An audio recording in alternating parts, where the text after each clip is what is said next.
Pressed on a Thursday morning here on Smooth 98.1. Love music, love life. We are live coming into you from our studios here in Victoria Island in the city of Lagos. It's a throwback Thursday. Yes, indeed. 13/11/2025. Good weather so far. 20 degrees out there, looking cloudy. Might be rain later on. So, all I will say, as I always do, is be prepared for any eventualities whatsoever.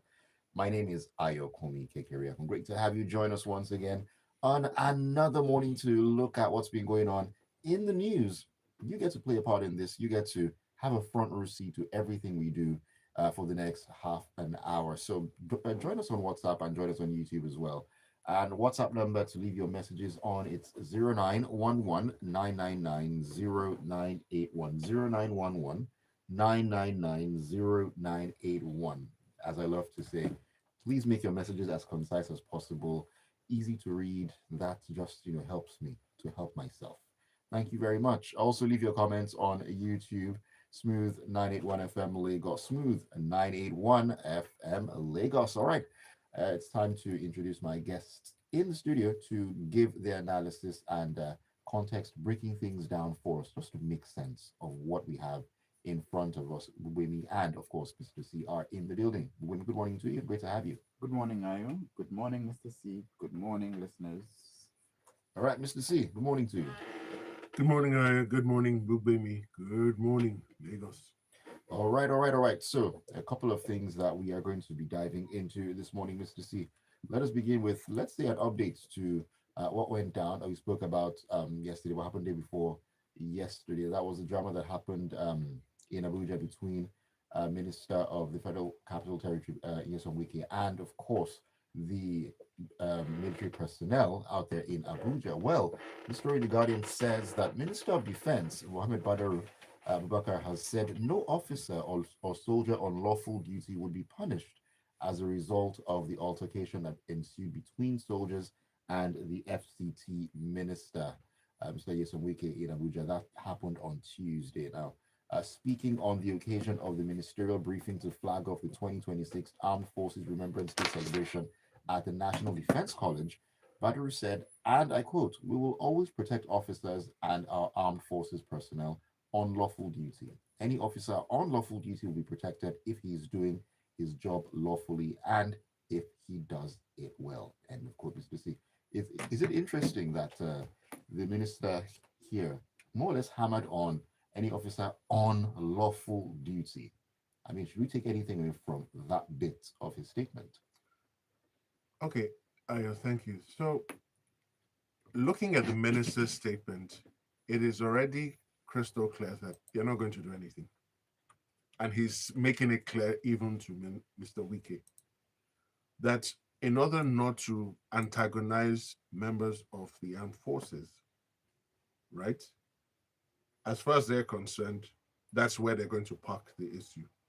Now, I've seen all the takes. Some people say the minister was only carrying out his lawful duties, that the naval personnel should not be on the land. He should be doing the work that has been assigned to him. Now, like I said on Monday or this Tuesday, all of this would not have happened if the due process had been followed. And we must understand that as a section of the armed forces that is quite upset and displeased that Mr. Wike spoke to him in that manner and was insulting him using very terrible words. And whether we like it or not, the military are trained to be disciplined, but they also take it as a personal affront for a civilian to bark instructions at them or insult them. So I think sadly this matter has come to an end. Even the minister Wike will not be reprimanded by his boss. And if he is, we won't hear about it. But more importantly, it's a lesson to everyone, not just the dramatist personnel, that look, every time you let your emotions run unchecked, you will experience a result similar to what they've experienced. Mm. And it is important that at every particular point in time, we remain civil and decent to each other. you can convey your point without being insultive, without being rude, without being dismissive. And more importantly, it is a lesson for bosses with huge egos. If Mr. Wiki had not condescended to that level, then this would not have happened. He took a media crew there, it backfired, and now he's illegally and unlawfully banned people working in certain departments in Abuja from taking mobile phones to work. That makes no sense. Now, his aide was on national TV claiming that the owner of the house, the retired CNS, was scammed. Now, under the data privacy regulations currently enforced, I'm not even sure he can do that. But put that to the side. Why are you ventilating your position in the public space? If you believe that the man is there illegally, there's a laid down procedure to follow. Have you started that process? Has the man been given fair hearing? So the man says documents have been submitted. They say no document has been submitted. Who's telling the truth? Who's not telling the truth? So the only way to resolve this now, since there's clear distrust on both sides, is to head to court. If Mr. Wike and the FCT are sure of their position, they should proceed to court. Put all the documents in. It should be a quick case. And that should be the end of that. That would be the end of that. It should. But I sense I've heard some other stories about the genesis of this issue, and it's not this land. It stems back from when Mr. Wike was governor. So he's already had a falling out with this gentleman who is the retired CNS. So could we say this is probably a personal vendetta? Probably. That's well, so because we don't have all the facts, we can only try to interrogate what happened. Why did Mr. Wiki feel the need to go personally, given everything that had transpired? But I sincerely hope we can put all of this behind us and move forward. And Mr. Wiki, let your officers do their work. That's why we don't have strong institutions. We have strong individuals, and the nation will not grow that way. Let them do their work. If they are restrained from doing their work, there are clear laid down processes for dealing with the matter. Mm. We just hope that lessons will be learned from this particular issue. But when it comes to Nigeria, do we really learn lessons? Do we? That is a question. Anyways, let's keep on keeping on here, and with me, let's talk about this particular issue coming from the world of education, and we're stepping into the punch, where it says, interestingly, the federal government has reversed its 2022 national language policy, which stipulated that the language of instruction from early childhood to primary six should be the mother tongue or the language of the immediate community. Speaking on Wednesday in Abuja, the Minister of Education, Dr. Tunji Alausa, said English will now be the language of instruction in Nigerian schools from primary through tertiary levels. This is interesting because I vaguely remember this particular policy, and you just of course some of the things that were highlighted were the fact that students do poorly in examinations, external examinations, and so on and so forth, where you have the exams in English and all that. But I mean, when that had been known before, that all these external exams would be done in English language, what was the sense in then putting forward a policy that from early childhood to primary six, the mother tongue should be the language of immediate community sorry, should be the language of instruction. Yes, bearing in mind that those years are the foundational years. And after that, it becomes more difficult to ingrain said language, which will be used for exams later on into the students. But hey, here we are right now. What do you think about this? First, I must admit that I wasn't aware of this policy, and I'm surprised that the policy even saw the light of day. Because I mean, it's common sense. If you're training people in a local language, students in a local language from primary school all the way to the end of secondary school. The language of instruction is in a local language. All the exams that they do, all the qualifying exams that they do are standardized in English. So there's WAEC, there's NECO, there's JAM. All of those exams are in English. Now, what was the expectation that, as to how those students who had been taught in a local language were to be able to take all of these standardized exams in English? And perchance, even if there was a plan to, host those exams in a local language, those students would end up, or some of those students would end up going into higher institutions, whether polytechnics, colleges of education, universities, where the language of instruction is in English. So I'm really, really surprised that this policy was ever enacted. But there's at least, it's nice that they've uh, found out through, research that the policy doesn't work. And I'm, really quite glad. The minister said, and let me quote him. He said, "We reviewed the data available to us. Is teaching in the mother tongue really working for us? The unanimous outcome of our review, which is evidence-based, data-driven, and combined with real-life situations in the geopolitical zones, shows overuse of mother tongue from primary 1 to primary 6, and even from GS1 to GS3. So when we look at it, one of the things they also cited was that in some certain areas, for example, like Ajegunle, you know, most of the students are from the southeast, Mm. but most of the teachers are from the southwest. So what language of instruction was supposed to have been used to teach them, for example? Was it Yoruba, or was it Igbo, which many of the teachers did not even speak, you know?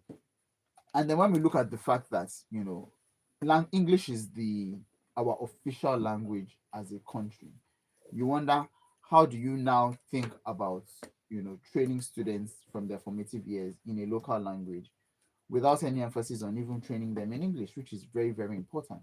Right. So when we look back again and we see, the results of many of all of these standardized exams, WAEC, JAM, and all of that. So this also clearly explains how, many of those woeful results have come to be. And incidentally, I remember I was, speaking with some friends about this. Ghana has introduced a similar policy where they now say that they want their students to learn in local languages at the elementary level as well. And when we're talking about it, we're debating, we're like, you can't be teaching students in a local language and say that you're preparing them for a global life. And the world is more interconnected now than ever before. So some people will argue that, oh, the Chinese, teach in local instruction, the Germans, French, and all of that. But you cannot, those are dominant languages that in some cases even exceed those countries. So for the Chinese, for example, their population alone is enough. However, the Chinese also, focus on teaching many of their students in English, which is also a global language. So for them, there's sort of a balance. I think maybe what we should try to do as a country, because the emphasis of this, or the objective of this policy, was probably to ensure that our local languages do not die out. So there's already a policy that says that, students will take a local language as part of education, Right. whether it's Yoruba, Hausa, or Igbo. I think those are the three languages available. So maybe find a way to, or extend it. So I think maybe, it's compulsory up until maybe GS3 or so. So maybe find a way to, if I don't even see if there's any point in extending it. But when it comes to local languages, the primary mode of instruction for a local language is the home.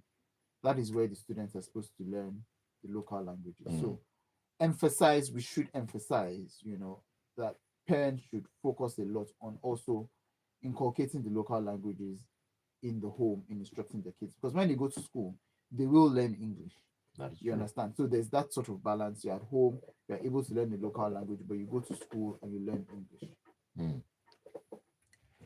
Interesting thoughts there. And I actually like the point that you made that the home is already the primary point when it comes to learning the indigenous languages. But looking at the way things are right now, unfortunately, a lot of parents, well, a lot of new generation parents don't even know how to speak those languages to start with. So they already have a problem when it comes to that. Let us know where you stand on this particular issues. Send your messages in on WhatsApp on 0911 999 0911 All right, Mr. C, let us talk about this huge update here. The punch is where we are going to right now.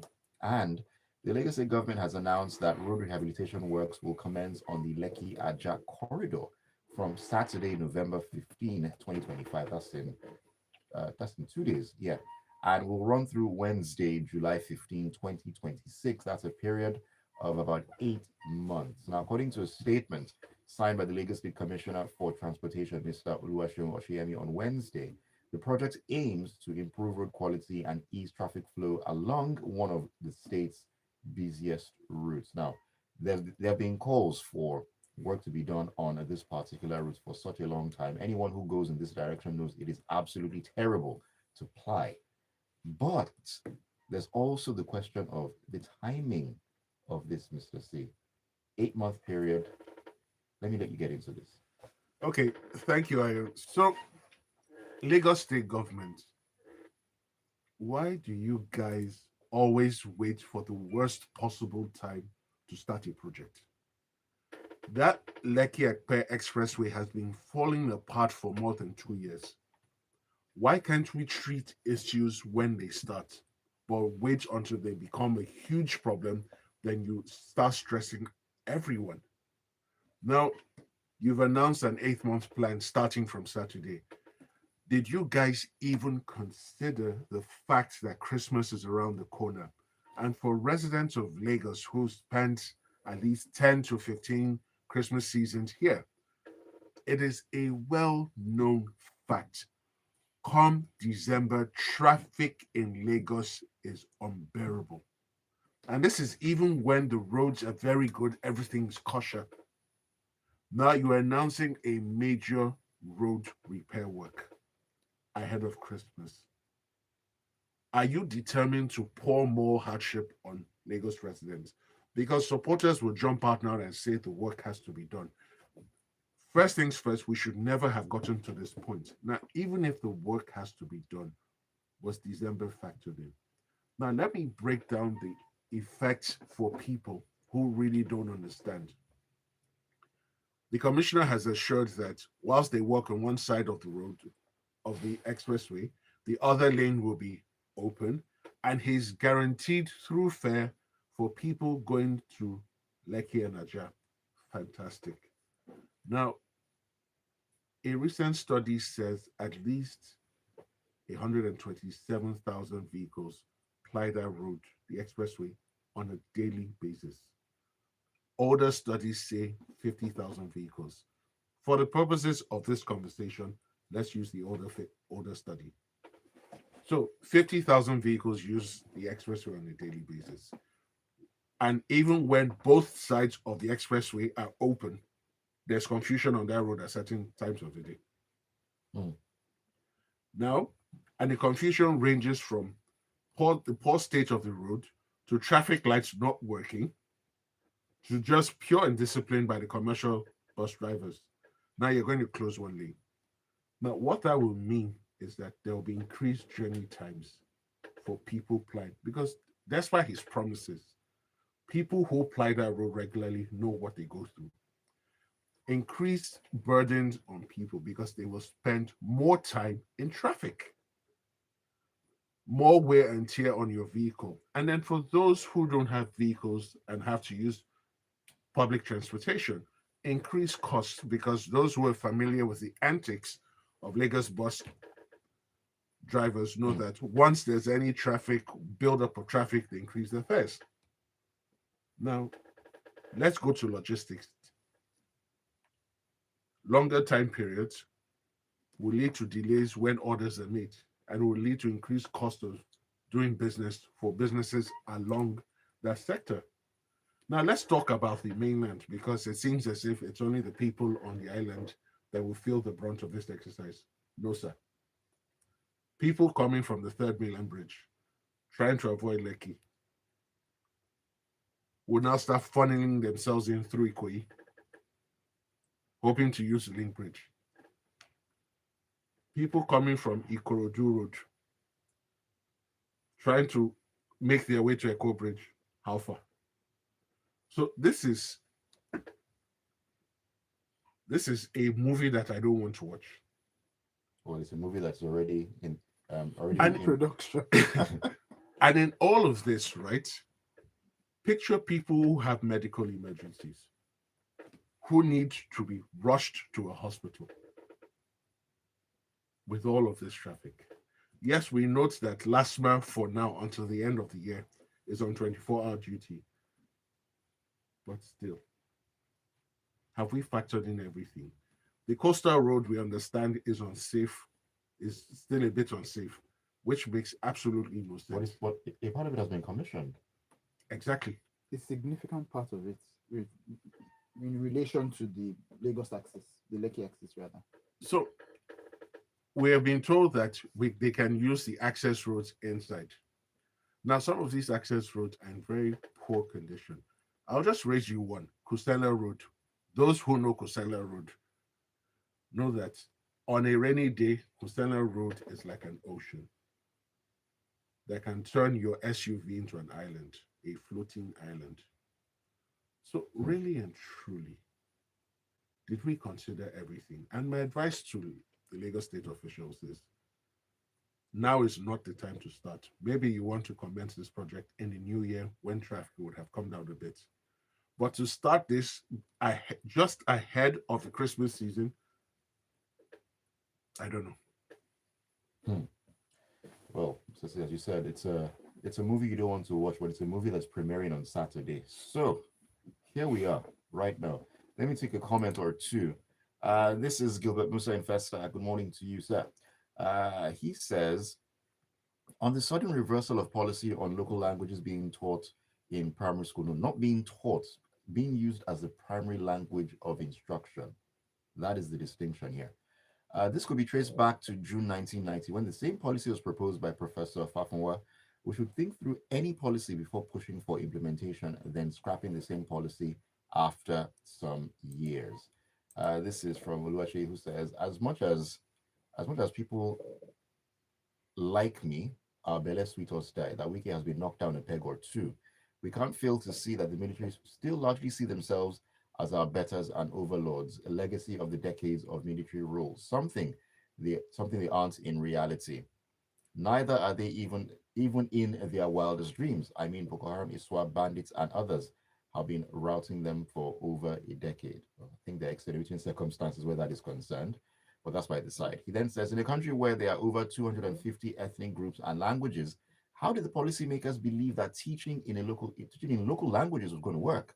It's all just about the fake patriotism of Nigerian politicians because I'm sure they never thought it through or how best such policy could have worked. All right. This one is from Michael. Michael says, my issue with policies in Nigeria, no research work. The Chinese and their counterparts are paying dearly now just to learn English. They realize that they also need it. I mean, it's a global language. It connects billions of people across the globe. So here we are. All right, Gbubemi, let us jump into another story here. Let's talk about Nigeria, monies, and all that. Premium Times is where we're going to. Now, the House of Representatives has mandated the formation of a special ad hoc committee to investigate the issue of abandoned federal government properties and buildings nationwide. The directive followed a motion of urgent importance moved by Kingsley Chinda of PDP River State during Wednesday's plenary, highlighting what he described as a colossal waste of public resources due to long neglected government assets. Now, in his presentation, he said a survey by the Nigerian Institute of Quantity Surveyors as of August 23rd, 2021, identified approximately 11,866 federal government properties and buildings abandoned across the country with an estimated value of over 20 trillion naira. This culture of waste, how far now? Now, what shocks me most about this report is, and I also want to just read this. Apparently, in 2000, there was a presidential implementation committee set up by President Obasanjo to monitor abandoned projects since 2000, That's 25 25 years years ago. ago. that committee has not submitted an official report. So my question is, does that committee still exist?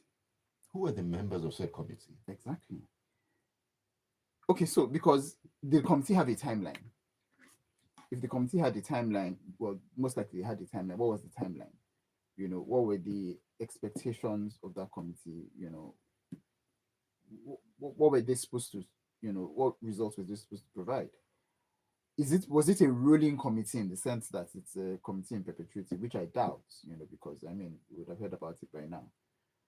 So if that committee didn't submit the report when they were supposed to have submitted it, and that committee no longer exists, there can't be any expectation for those people to submit anything now.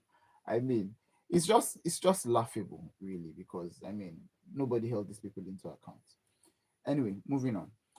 Now, when it comes to all of these abandoned properties, I think, or I believe, part of the challenge is there's duplicity in the first place in some Okay. instances. So, for example, if we look at the situation with Lagos has National Stadium. Opposite National Stadium, we have Teslim Balogun Stadium. Ideally, there should only be one stadium. Now, that stadium is already falling apart. The National Stadium is falling apart. It's falling or has fallen.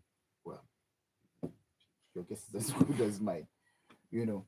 So there are all those sort of issues. Now, there's also the issue where you create some sort of commission or some agency or whatever, and you want to build a massive headquarters for them. That's approved, blah, blah, blah. That agency gets subsumed into another agency. So that building is no longer necessary.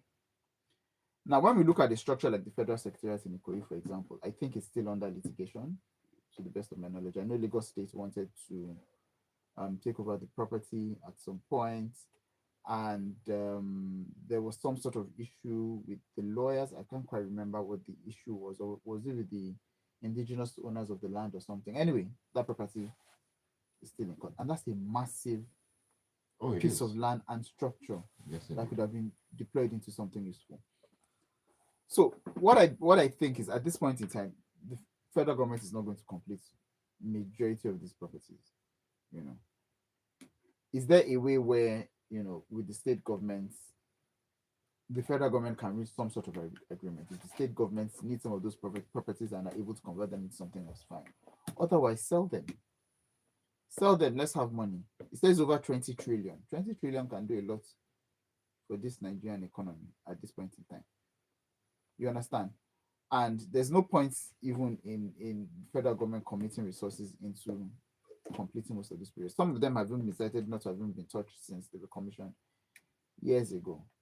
There's a lot more critical infrastructure that federal government needs to look at in terms of roads, for example, creating access into communities and all of that. Than to be focusing on finishing or completing many of all these structures. So while this committee's duty is recognized, it would be nice to see what their eventual report is. But I think ultimately the federal government, because if there was a need for these properties, I mean, they would have been completed, there would have been some sort of action on them by now. So the federal government, my opinion is that the federal government should have discussions with the relevant state governments where many of these properties lie and find out if there's a need for them, sell them off to the state governments or sell them off commercially. Mr. C, very quickly, I just need to get a word from you on this particular issue. I mean, as a people and a country, we have a lot of bad habits. This is one of them. I mean, the number of projects, the value, it's ridiculous.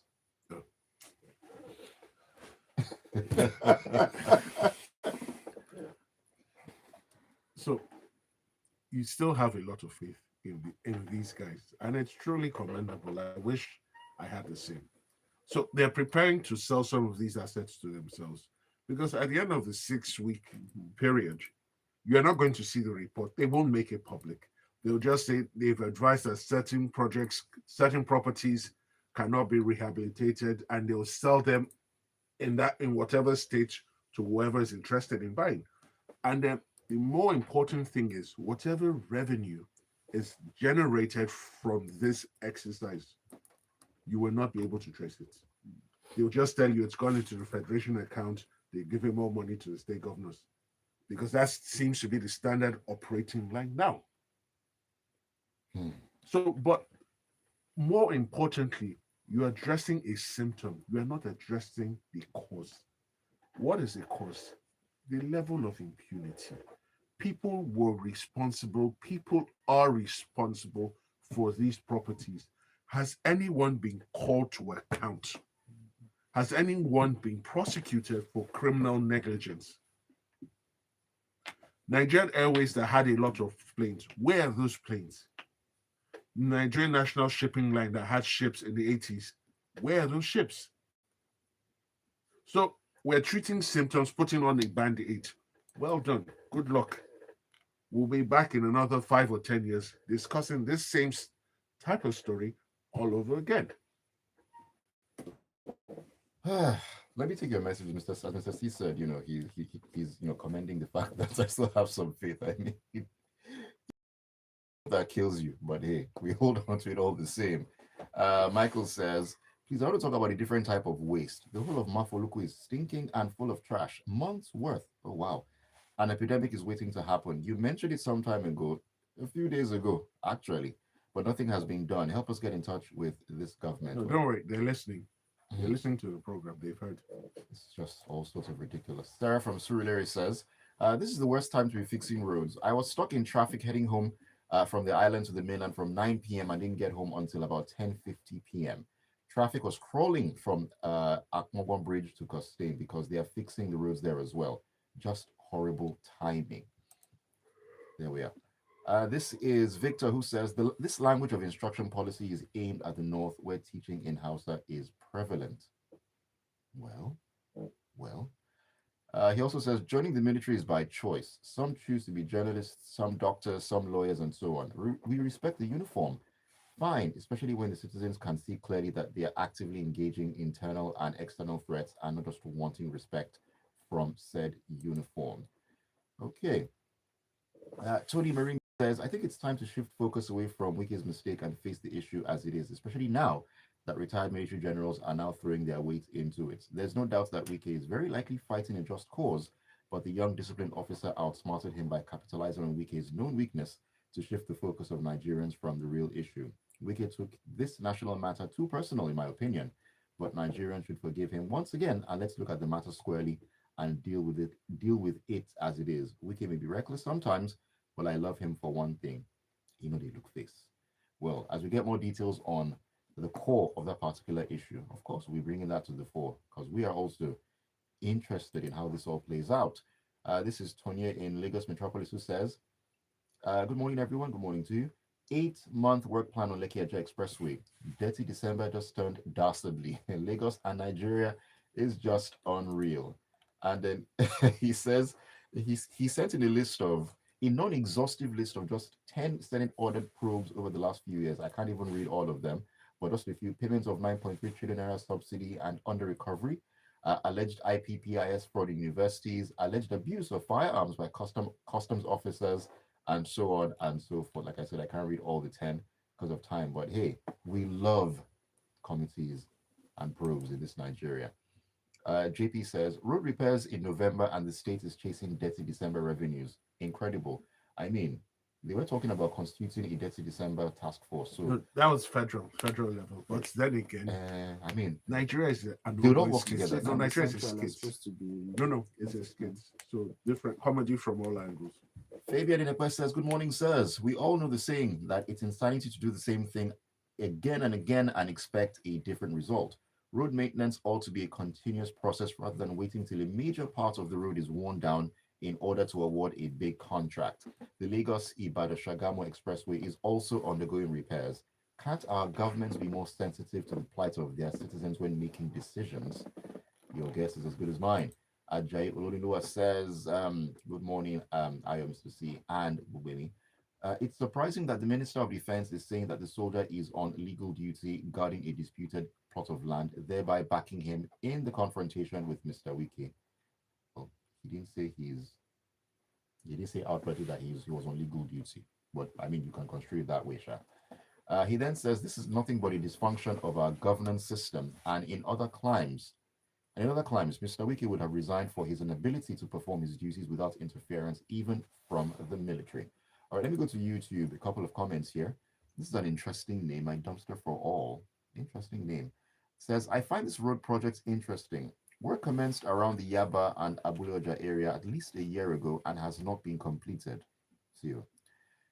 In fact, some roads are damaged and can't be used, as the roads have been dug up. Can they at least finish up that part before commencing on another? Why do we sit down and cause unmeasurable torture or immeasurable torture to road users? And Oladapo Fadaonsi says, this Nigerian economy is in dire straits. We desperately need another Ngozi Okonjo-Iweala. And then says, this melodramatic back and forth with the sale of some federal government parastatal property has no subject of transparency. Very disturbing. Hey, transparency and accountability. As Three Doors Down says, kryptonite. That's where we are right now. Anyways, we need to wrap it up this morning. Thank you all so much for the messages. We've gone way over time, but I needed to get all your thoughts in. Thank you so much to you, Mr. C, and Gbubemi for joining me this morning. Always a pleasure. Thank you very much for having me. Thank you for having me. All right, Lagos, let's go out there and make the best of Thursday. And while you do that, keep it tuned to Smooth 98.1, 815, a walk into the grapevine, and of course, the best of the best when it comes to entertainment and so much more. The headlines, the stories, the news.